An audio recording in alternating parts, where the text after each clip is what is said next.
Hey guys, it's me, Tom, and this is a review for the iPod Touch app called Flood It.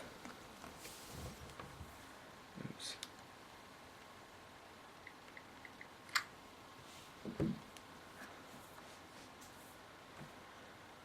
Okay, so basically it's this one right here, Flood It, with the cube with a whole bunch of colors. Kind of looks like the Rubik's Cube.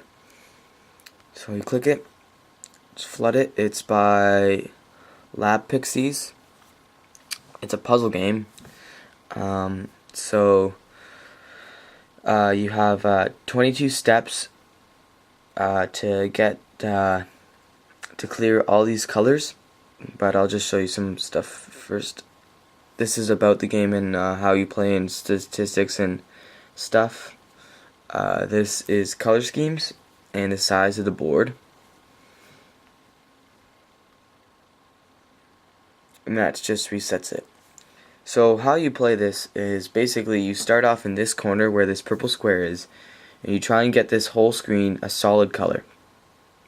So I would do something like this. So turn that green and then get rid of yellow, orange, maybe blue, pink, purple,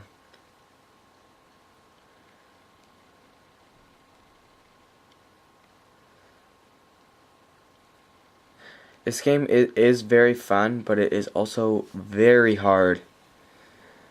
I have yet to beat it. I haven't beaten it yet.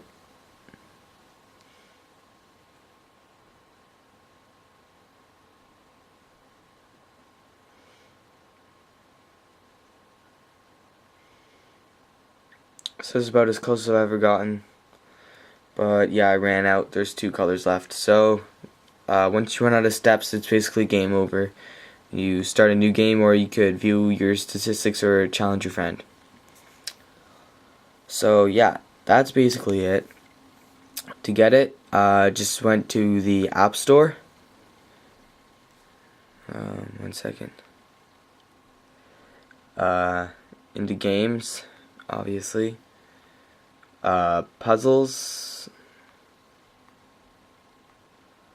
and I went to top free. So yeah, it's somewhere down here. It's pretty far down on the list, but yeah, it is really fun, so you should check it out. So there you go, the review for the iPod Touch Flood It puzzle app by Lab Pixies. So check it out. See you later. Don't forget to rate, comment, and subscribe.